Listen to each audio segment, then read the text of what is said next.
Hey everyone, welcome to another episode of the Rebel Rewind. My name's Christopher. That's Eric over on this side of me here. How are you doing today, Eric? I'm doing great. Everything good, Chris? Everything's good on my end. Yeah, another Awesome. episode of the Acolyte coming out tonight in just a little under half an hour. So that's exciting. Yep. Yep. What did you think of the last episode? Because that had that major lightsaber duel. We got the reveal of Chimere being underneath that mask. What do you think of the episode? Oh man, it was pretty intense. Yeah, that was a hard way that Jackie Lon went out. Yeah, yeah, for sure, for Yeah. sure. Oh no, that was pretty intense. Battles. Yeah. What do you think of the duel though? Because I know some Oh people were man. saying it's better or just as good as the sequels or as the prequels, or are you on the other side of the fence where you think the prequels are better? Like, No, or I still do you think it's on par? Maybe. no. The prequels are better, but I mean this lightsaber battles were the best that I've seen so far that Disney's had to offer. So as far Right. as the lightsaber battles, just they're pretty outstanding. I enjoyed it. Yeah, I enjoyed it as well. Yeah, yeah, no, it was pretty intense. We got T Man in What's up, T the Man? chat. He said, "Hey man, sorry I haven't been around. I've been super busy. I've been meeting with a lot of doctors, solving a lot of physical health problems. Glad to be here though. I miss popping in and talking. Good to have you in the chat there, T Man. T Hope you're Man doing all right, T asking Man. how you're doing, Eric. I'm doing good, man. Doing very Yeah, good, T Man. our good Hope you feel friend better. Poptography Patrick in the chat says, "Let's go, What's up, Christopher and Patrick? Eric." Thanks for hopping in, Patrick. Lightsaber duel was insane, on par, if not close to a close rival. I think there was more on the line for the prequels. Yeah, more on the line story wise, like because they were fighting for Anakin's to train Anakin, right? But I don't know that it was sure fast. Like George always did. Like his two critiques were always like faster and more intense, and that the duel in this last episode of the Acolyte was definitely faster and more intense, especially since as far as Disney duels go, it's definitely Hmm. faster and more intense than what we've seen with the Disney era Star Wars. So Yeah, that's pretty exciting. far more better So than the Ahsoka series of lightsaber battles for yeah, sure. for sure. And when that was out, like that was those were really good duels with Ahsoka and Yeah. Anakin. Like that was incredible. But this was next level Oh from yeah. that. So yeah. So excited to see what becomes of comes from episode 6 tonight. I guess we'll see if we get any flashbacks or something because we're still kind of in the dark about a bunch of stuff, right? So, Hmm. but Yeah. let's jump. Hopefully, we get a Yeah, flashback with Kilnaka because I want to right. see what Because what he's we capable got of. that clip in the trailer where he's like jumping at Torben with his lightsaber out. Yeah. So Yeah. that should be No. cool. Hopefully, we'll get that today. Snap. Yeah, Yeah. Snap next. snapping next, right? But let's Yeah. jump into our first. He's a good villain, man. Yeah, right. But let's jump into our first story. So I saw All this right. on Bespin on the Bespin Bulletin. So Daisy Ridley's Star Wars New Jedi Order likely not to film this year. So earlier this month, a report once again went around that the untitled Rey Skywalker film being written by Stephen Knight, Peaky Blinders. I guess that's a show. I suppose I've never heard of that. Yeah. And So, set to be directed by Charmin Obeid Chinoy, who did the Miss Marvel series, was titled Star Wars Episode 10: A New Beginning. This title has propped up as a title multiple times since the project was formally announced in April of last year. It has never come from a reliable outlet or individual, but manages to rear its head every few months. So it's even been denied in the past when outlets and individuals reached out to Lucasfilm for a comment. So still like a rumor. There's nothing official yet, but now we're getting reports that the September start rumor might have been outdated information, and probably is, because apparently it was supposed to start filming in September, but apparently this article is saying that that's probably not true. It's outdated information. So when asked a couple months ago about filming, the reason that filming keeps getting delayed was due to script issues. Lucasfilm very much wants to make sure the script is right before moving forward, which I'm happy with. I'm good with them, perfecting the script, perfecting the story. We don't want to piss off a bunch of people who didn't like the sequels. Myself, as a sequel fan, I'll take it, but I appreciate that they're perfecting it. They're making the story as solid as possible, and obviously Dave Filoni is going to be more involved in this next Ray movie, because being in that new position of a chief creative officer, so he's going to be overseeing quite a bit of the pre-production and stuff like that, and he's going to put his final stamp, his final okay on the script and stuff like that. So hopefully this will end up being a pretty solid movie when they do finalize the script and get into production there.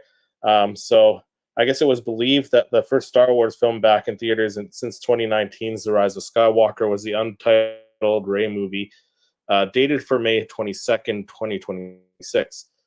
But Lucasfilm never publicly committed to a film for that date until earlier this year, when The Mandalorian and Grogu was announced. And then the new Jedi Order would likely release on December 18th. And then the rumor continues that James Mangold's Dawn of the Jedi working title would release on December 17th, 2027.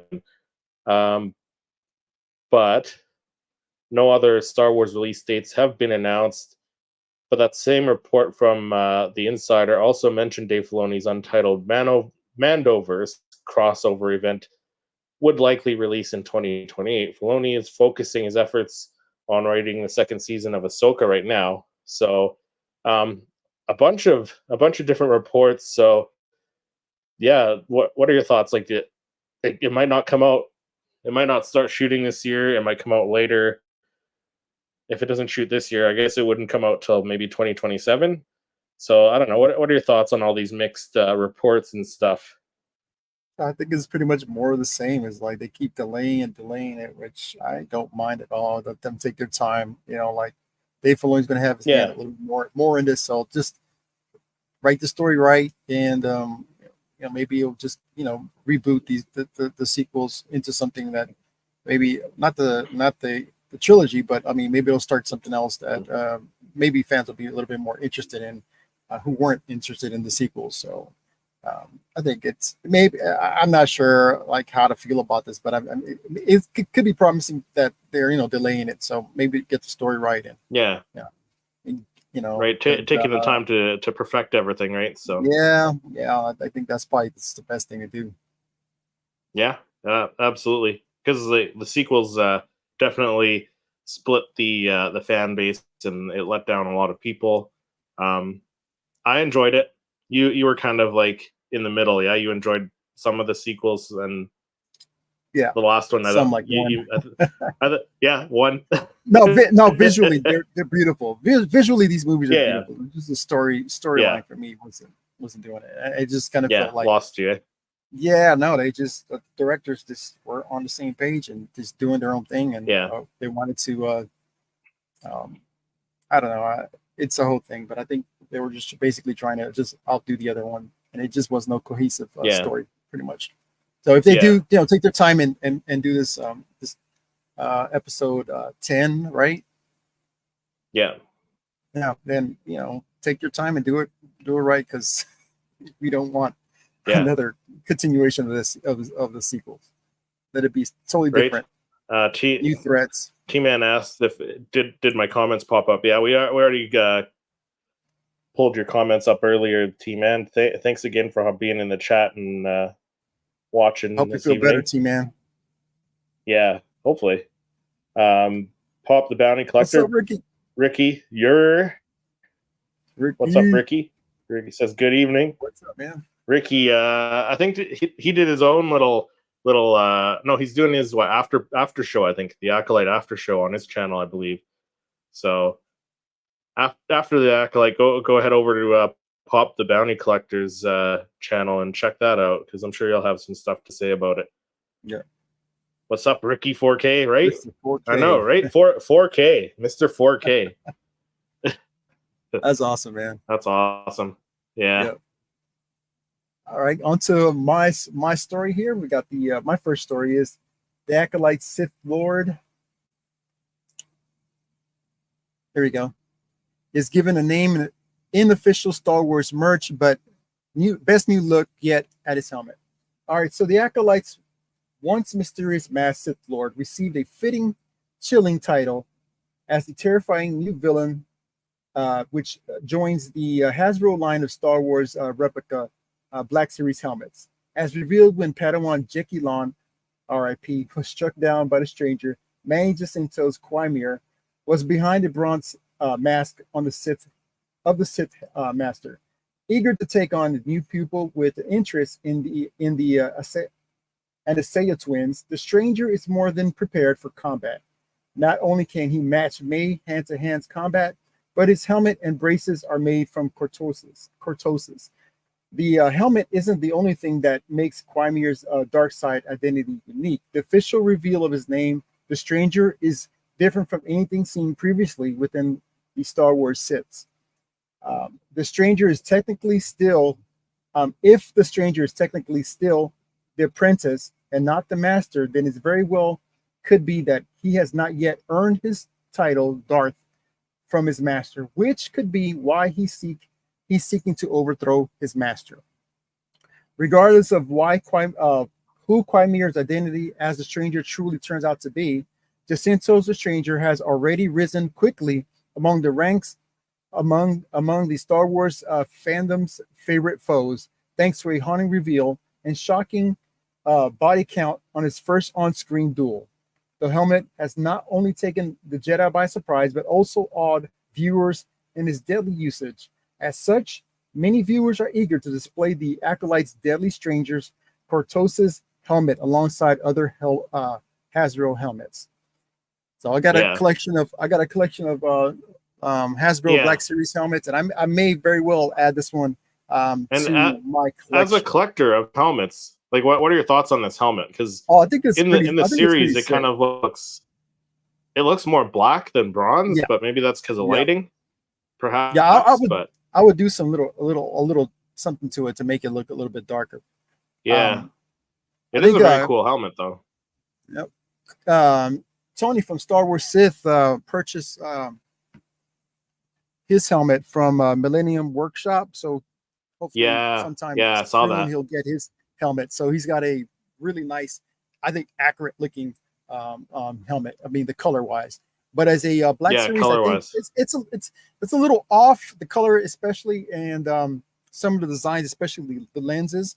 You can see the lenses a lot more on this one than the one from Millennium Workshop, because they kind of hide it really well. But for what it is, man, $100, I think it's a pretty cool helmet to have for the price. What do you think about it, Chris? Like I said, the colors kind of throwing me off just because it looks darker in the series, but I mean it still looks pretty menacing. Because you can actually see because it's a replica, like somewhat of a not like a perfect replica, but it's a replica nonetheless, right? So you still do get some of the details that are in the actual helmet as well. So it does look very cool. I do like the teeth on this one. Like, very menacing. Very menacing. Very Abeloth-ish or esque, right? Yeah. Which people were talking about before. But no, it does look very menacing.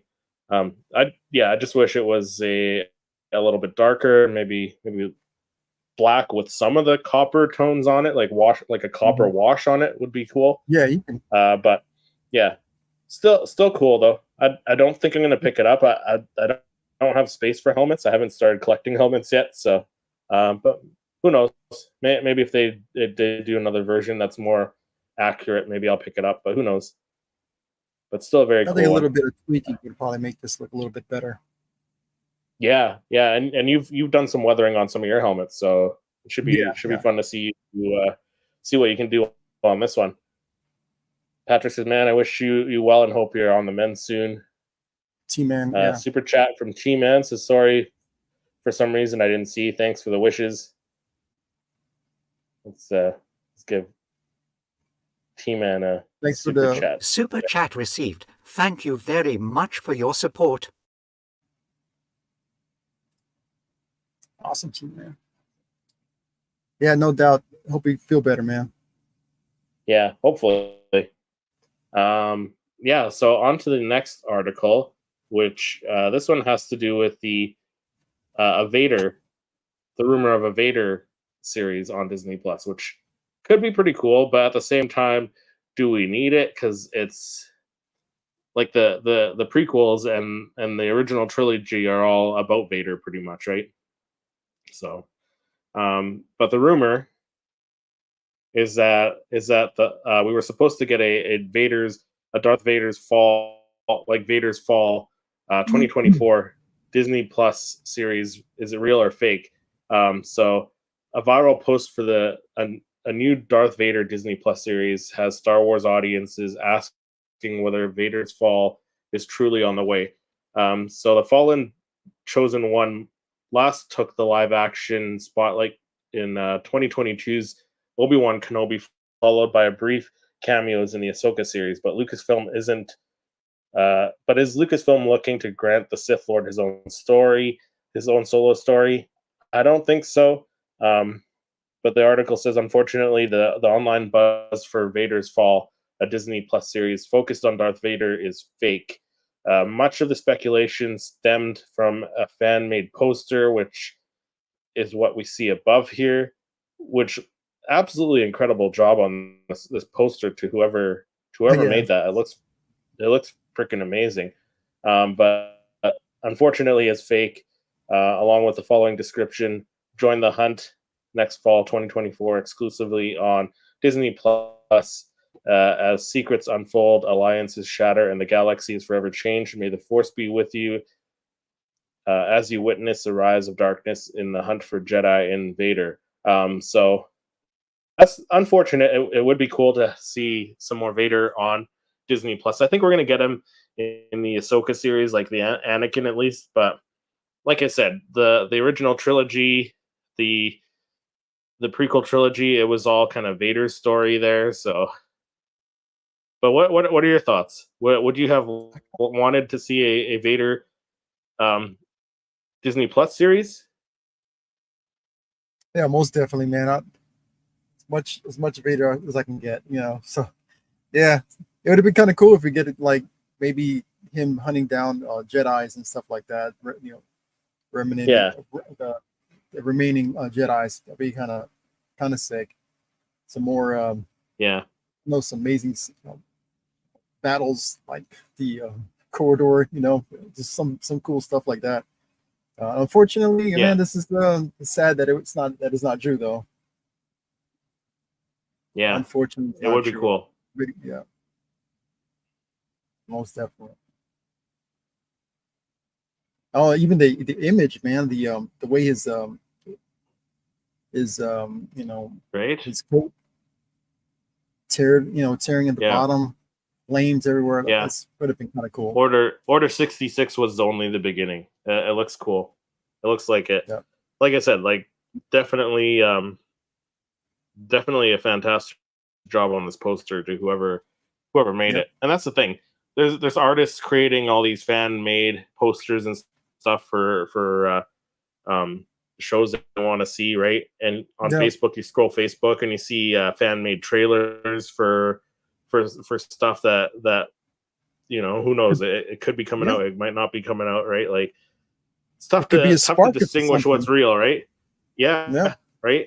Like, because some people do such a great job on these posters and even these fan edits, right? Where it's, oh, you that's never know possible, whose right? hands it gets to. Yeah. Yep. So, Boss Logic, perfect example. Yeah. That Vader concept poster is dope. Yes, it is. Absolutely. All right. So on to my next story here. Why did the Jedi's lightsaber keep shorting out on the Acolytes?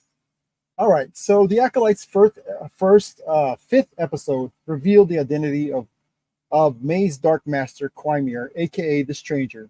We learned about his helmet. Quimir's terrifying helmet on the Acolyte is made of cortosis, which is legendary material from Star Wars lore. Cortosis is an uncommon metal that is amongst the strongest and strangest in a galaxy far, far away. It is found on only two planets: the mid-rim planet Dinzo and the outer rim planet Makiv? Mokiv? Makiv? Yeah, I don't know. That's a hard one. That powerful rare metal can withstand blows from the lightsaber and even cause them to short circuit, as we saw in the Acolyte. The rare metal is an unusual high energy absorption and transmission coefficients that allows cortosis to dissipate energy blasts along fibers without damaging them. Refined cortosis can withstand a lightsaber blast while causing the weapon to short out. Quimir uses his helmet to do both fighting multiple Jedi's on Kofar. His helmet provides a shield that blocks lightsaber strikes, allowing him to fight in in a unique style. Cortosis dates back to the franchise non-canonical pre-Disney Legends era. It's notably appeared on Star Wars Knights of the Old Republic and Darth Bane's stories. I think it's pretty cool when you saw the lightsaber just kept on like flicking, turning off. It was pretty cool effect, that this cortosis metal can do to a lightsaber. Yeah. So especially there was that scene when he was fighting the three of them just after Osha kind of wakes up and she first sees that first dead Jedi, and she looks over and he's fighting, and he kind of headbutts that one lightsaber with his helmet and smashes the other one with his gauntlet, right? So that's pretty awesome. No, so Chris, let me ask you something. What do you think about Disney picking and choosing what parts from Legends to bring into back again as canon? How do you feel about that? I'm glad they're doing it. I'm glad they're doing it because they like really they've been doing it since they picked up Star Wars from like Lucasfilm from George Lucas, because like the sequels may not have pleased everyone, but they took Legends material and just kind of changed stuff to fit it to a different character. So they've been bringing stuff into canon slowly, and we've seen it with like TV shows like The Mandalorian and stuff like that. So no, I'm glad they're bringing more stuff into canon from Legends, and the cortosis is very cool as well. It would be kind of neat to see cortosis up against Beskar. Like I think I think Beskar is supposed to be a little bit more like of a stronger metal than cortosis, but still, like cortosis seems to work pretty well, and as we saw in the Acolyte, so it's cool to see it in live action, right? Yeah, it's very cool to see it in live action. But yeah, no, bring as much Legend stuff into canon. Like that's the only way you're gonna make some of these fans happy, right? Where that are all just like, oh, it's all about the Legend stuff for me. Like eventually they'll see some of this stuff and they'll be like, oh, okay, they're bringing this in from Legends and making it canon. And who knows? Maybe eventually they'll do a Knights of the Old Republic, which is all at the moment Legends, right? So maybe they'll do that in canon, and that'll please a lot of people. So why not use something that's well known, right? Into something like that can cause like panic to somebody. A Jedi trying to use his lightsaber and it keeps cutting out on him because somebody got cortosis. Pretty cool. Yeah, and even like last week when we, I think there was the article that you brought up with the character of Basil being brought in from Yeah. Legends, like a Legends book back in like 1978 or something, right? A Han Solo Yeah. book. So they brought 79. that into canon, right? So yeah, so yeah, make stuff canon. It's not gonna make fans dislike it. I think if anything, it's better for Star Wars if we bring some more stuff into canon. So Yeah, you got a good point. yeah. So next up, another article I saw on the Bespin Bulletin. This one about Star Wars Andor season 2. So Andor director reveals Ben Mendelsohn's Orson Krennic will feature in season 2. So Lucasfilm's critical darling is Andor. Lucasfilm's critical darling is looking to release early next year, and is currently in the middle of reshoots in the United Kingdom. However, despite being a ways out from the release, one of the directors of the highly anticipated second and final season of the Rogue One prequel has revealed that a major character from Rogue One would be appearing in the next season. So Alonso Ruiz Palicio, I guess is how you pronounce his name. Anyways, he directed Narcos, Mexico, and Outer Range. He slipped up during an interview with the playlist where he revealed how much of a joy it was to work with the actors such as Stellan Skarsgård, who plays Lutheran Riel, Forrest Whitaker, who plays Saw Gerrera, and Ben Mendelsohn, who plays Orson Krennic. So that was a little bit of a slip up, but now we know that Orson Krennic is coming back in season 2 of Andor, which is cool because Andor season 2 is going to butt up right against the Rogue One, similar to Rogue One, how it kind of like was butt up against the New Hope, right? With the ending of Rogue One being right up against the beginning of New Hope there. So I'd imagine they're going to do something very similar to that. But yeah, recently also the Andor leading man Diego Luna revealed that more characters from Rogue One would be appearing in the second season of Andor, which led fans to turn their attention to Krennic, Bail Organa, General Draven as some examples, with Alan Tudyk's K2SO also confirmed to be part of the second and final season. Luna added Andor season 2 would be very special for fans of Rogue One, a Star Wars story. So that sounds pretty cool. I'm excited to get all these characters from Rogue One, but also great characters like Luthen Riel. What was the guy's name? The Republic security guy. I can't remember his name. Cyril, isn't it? Cyril Karn or something like that. Cyril. Yeah, and Andor's female friend. I can't remember her name now, but like they brought in all these cool characters in Andor season 1, and now we're going to see them kind of mesh with some characters from Rogue One. So I'm excited for it. What are your thoughts on all of that? I can't wait. Ben Mendelsohn, his character, man. Director Krennic, man, one of my favorite. And he plays such a good villain too. Oh yeah, his way of his acting, right, and his way of when he says, "Oh, you're back from the dead," just those little things, right? It's pretty cool. Ben Mendelsohn is a great actor, so I can't wait to see him again. Yeah, and bring back some of the characters from the Andor series. Saw Gerrera, I really can't wait. So it was an accidental release that Ben Mendelsohn will be back. So that's awesome. Yeah, I think a lot of people were probably expecting him to show up. Maybe. I wonder if we're going to get what is it called, the Dark Chamber, or the group of where his character is part of this like secret behind the scenes kind of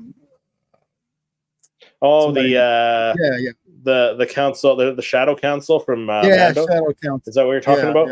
Yeah. Yep. Maybe. Who knows, right? Yeah, Maybe we'll get to see some of that in there too.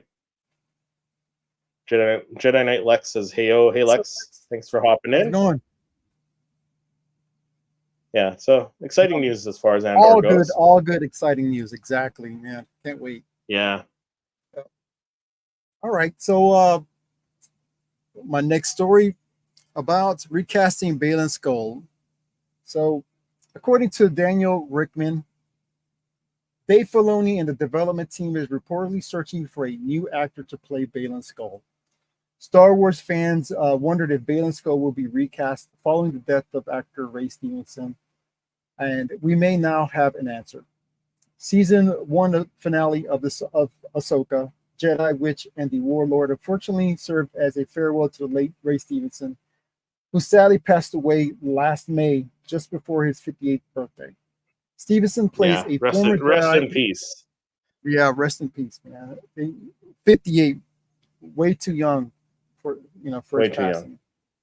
Yeah. So Stevenson played a former Jedi in the Ahsoka series, and the finale featured last ever scene of his character as he's seen the powerful Force wielder standing on the ruins of a mountain-sized sculpture of the Mortis gods. Considering how important his character would appear on the ongoing story, there have been a lot of speculation that Baylan may be recast down to the line. According to scooper Daniel Rickman, a white man in his 50s and 60s is currently being sought to step into the role. Rickman also mentioned that Abeloth, aka the Mother, will be introduced in season 2. If accurate, the Mother debuts alongside the Mortis gods known as the Father and the Son and the Daughter of Peridia. This can have major implications for not only Ahsoka but the galaxy far, far away going forward. So, rest in peace, Ray Stevenson. But how do you feel about them recasting Baylan Skoll? You know what? Personally, I think it's the right thing to do, right? To carry on his story, because they kind of left it.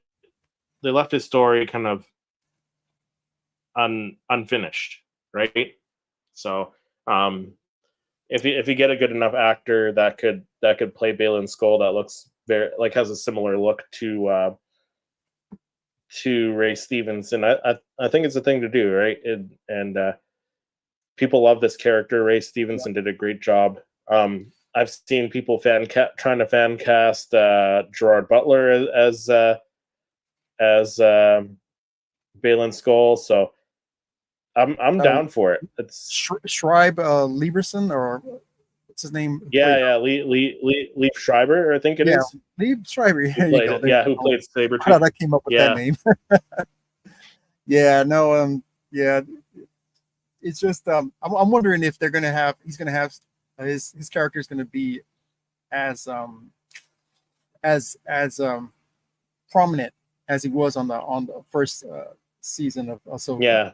Or if it's just gonna be like now drop him in ever so often or something like that, if they when they recast them. Yeah, who knows? But the fact that they're casting for the Mother, though, that's pretty cool, because that's what a lot of fans, including myself, were thinking it was leading to. That's what I thought.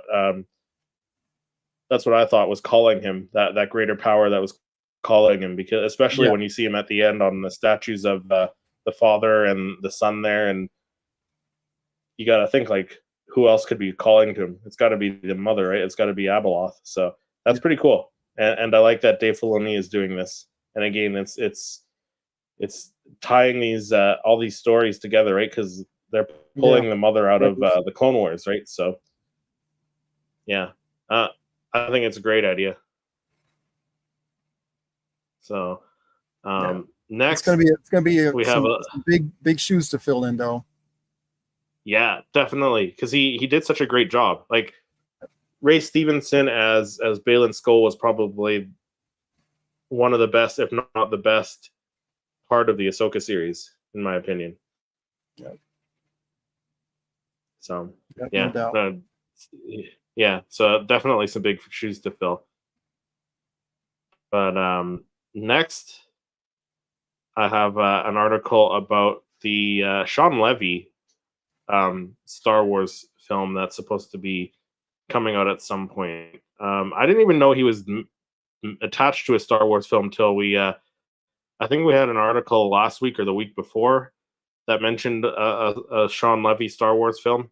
So Sean Levy, for those of you who don't know, he's the director who is doing Deadpool and Wolverine. He's done a bunch of stuff as well, other stuff as well. But in November 2022, it was revealed that Sean Levy, the director behind such films as Free Guy, Night at the Museum, and of course the new Deadpool versus Wolverine, I guess it was revealed that he was developing a Star Wars film for Lucasfilm and Disney.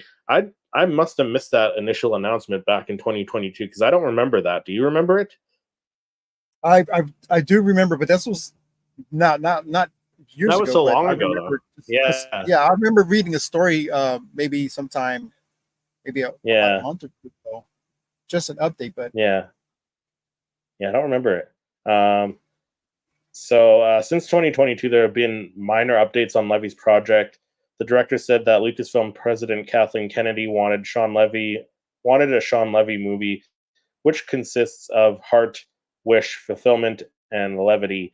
That's not much insight into what to expect, though Jeff Schneider previously reported that Levy's effort could feature Daisy Ridley's Rey Skywalker through the film, is separate from the Ridley-led flick being developed by Stephen Knight and directed by Charmin Obaid Chinoy. So we could get more Rey in this Sean Levy film. Who knows? Maybe in a minor role. Getting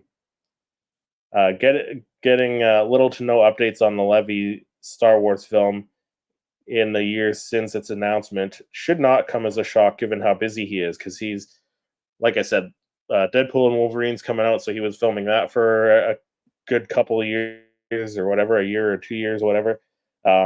He directed the last 3 episodes of Netflix series All the Light We Cannot See, and some Stranger Things as well. So he's a pretty busy guy. So it's no surprise that the Star Wars movie that he's developing has taken kind of like a seat on the back burner. But he said, "I'm still developing my Star Wars movie, and I would love to make it someday. I have an idea I'm excited about. Development is slow going, and developing something with that amount of mythology scaffolding, it takes time. You've got to be aware of, okay, well, wait, what are they doing over here? What's that group of doing over here?" Right? Because Lucasfilm have television, they have films, but some really exciting conversations with Kathleen Kennedy and Dave Filoni and the group over at Lucasfilm. So it sounds like he's been talking to Kathleen and Dave, and again, like with Dave in the chief creative officer role, I'm sure he's going to have a lot of input into this movie. So it should be exciting to see what he does.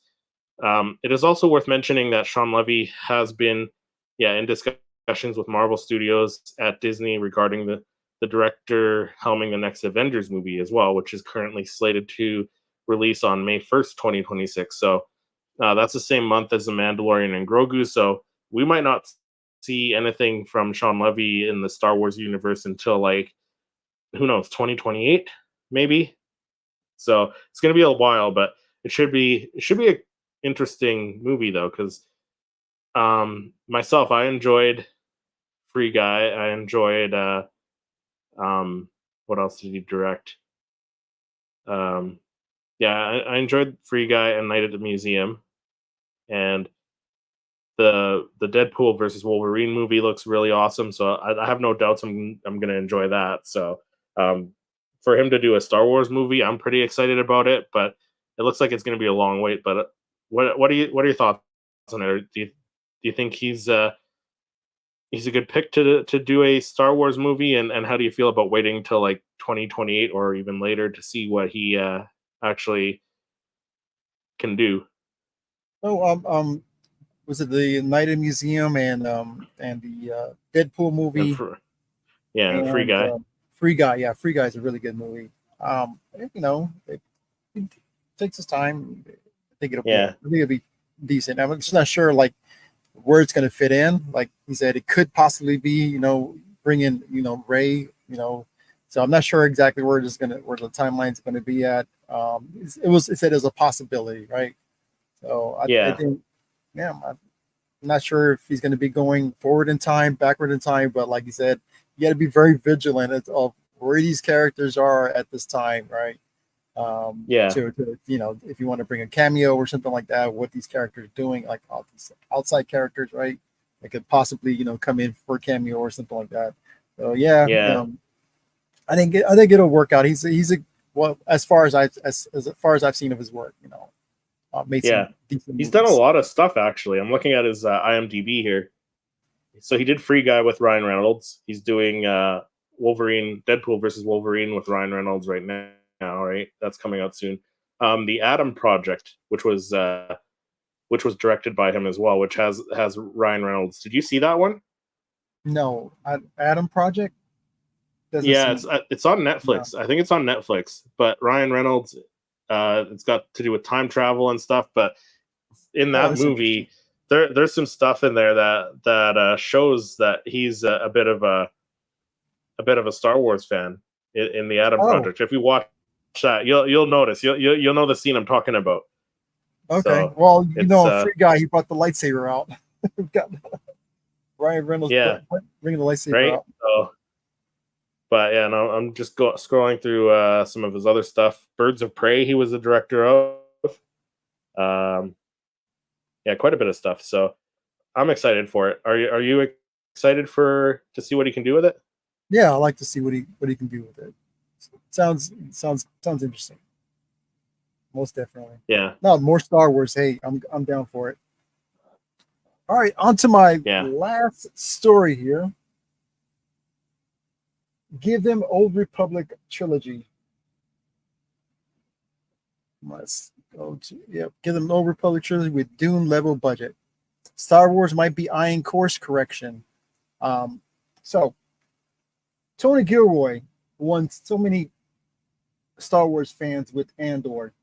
Given the success of the show with fans and critics alike, there is a new faction in Star Wars fandom that believes that Gilroy should receive more of a share in the Star Wars universe to play along creatively. Fans of the franchise believe that the time in the franchise narrative history can be used to create some really good films in the right hands, especially that of Tony Gilroy's, who could bring his expertise with narrative media to a time where the Jedi and the Republic were in the forefront of the public life in the galaxy.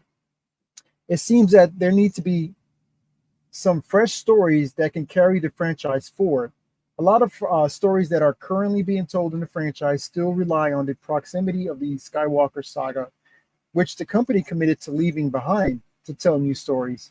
Now it seems that Disney is now focusing on exploring Star Wars canon while pulling from the EU for Halo fan service, rather than understanding the principles in which the stories were built on to tell new stories that can stand on their own without being locked into the relation to the Skywalker saga and its related stories.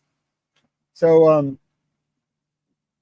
it'd be kind of interesting. We get a fresh take from Tony Gilroy. I'm not, blaming anything on Dave Filoni or anything like that. I'm still, I love what Dave Filoni does, but at the same time, it would be kind of interesting. We get absolutely some fresh take, and maybe it's a little bit further out in the galaxy with maybe some stories that Tony Gilroy can make or write, and not to touch upon or not always using the Skywalker saga as a crutch, and bringing everything back to the relationship with the Skywalkers, Yeah, I mean it's tough because Star Wars, like since the beginning, has always been about the Skywalkers, right? Always been. So, to like I see that it's tough to get away from that, and everything kind of has something to do with it in a way. But yeah, no, Tony Gilroy did such a good job with Andor. With Andor season 2, I'm guessing it's going to be just as good. So yeah, why not give him a chance to do an Old Republic trilogy or something, right? With a big budget like Dune, right? So that'd be pretty cool. As far as like, what did it say? Like bringing in the hollow canon stuff. That was like just hollow. What did it say? Where is that? It says they're focusing on. Okay, now it seems that Disney is now focusing on exploring the Star Wars canon while pulling from the EU for hollow fan service, right? Rather than understanding the principles in which the stories, That, so they're kind of like that I kind of disagree with.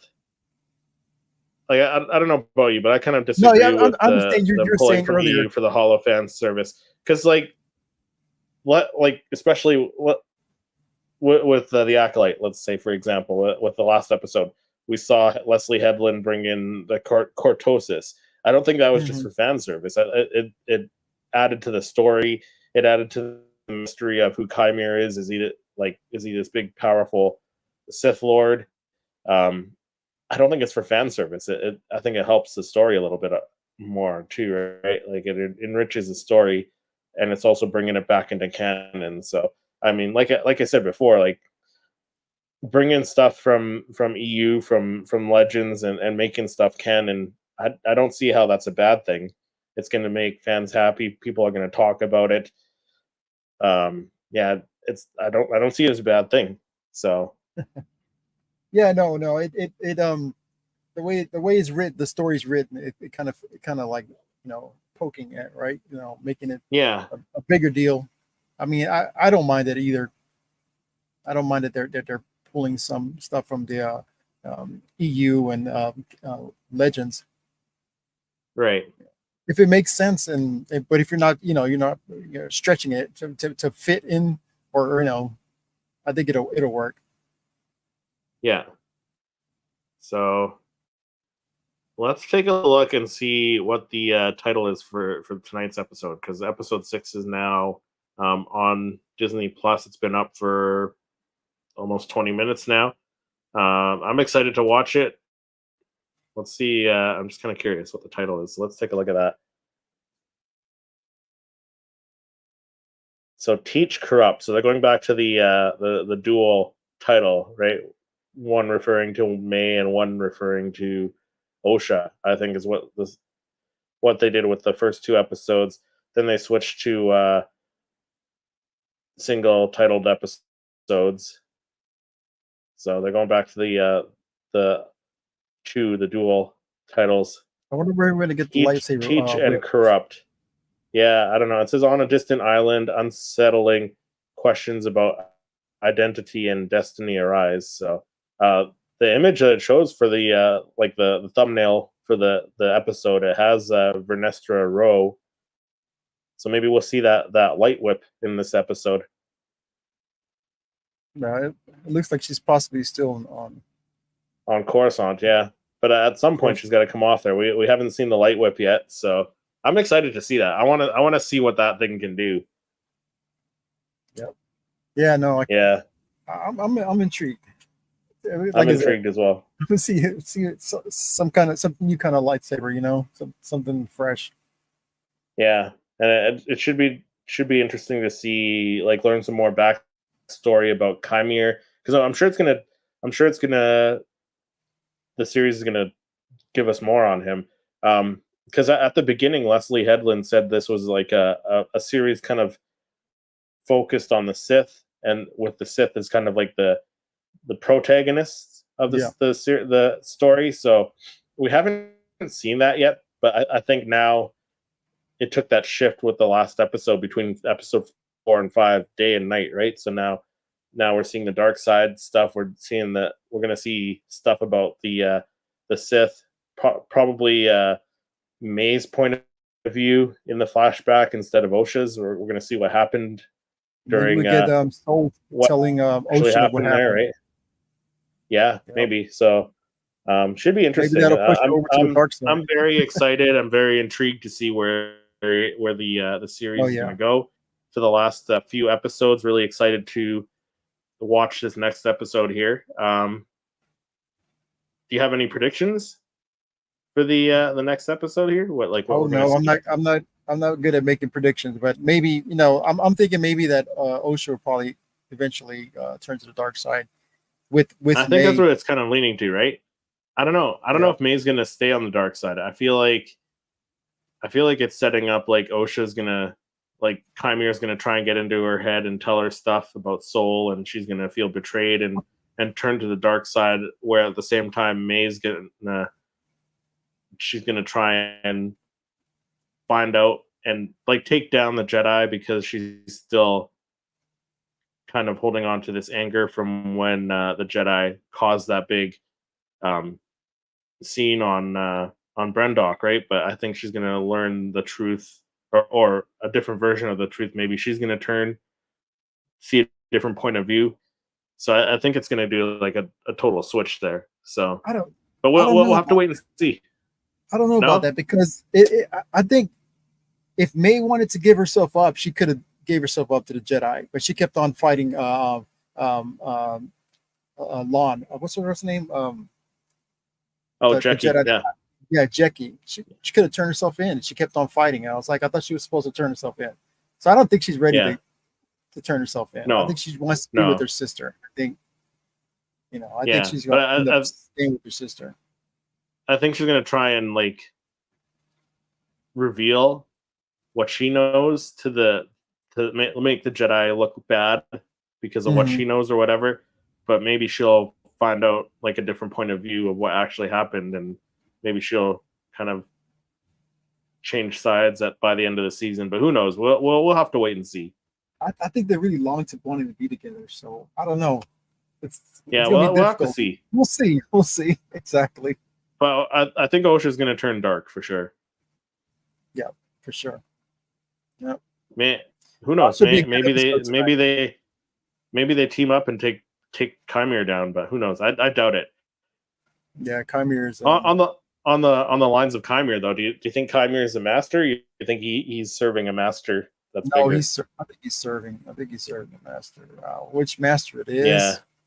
yeah. Oh, I wish I saved it because I saw something on Instagram, or maybe it's on. Let me check one of these sites here that I have bookmarked. there's some rumors it could be dark. There are rumors Celebrate. that they're talking about that there's more.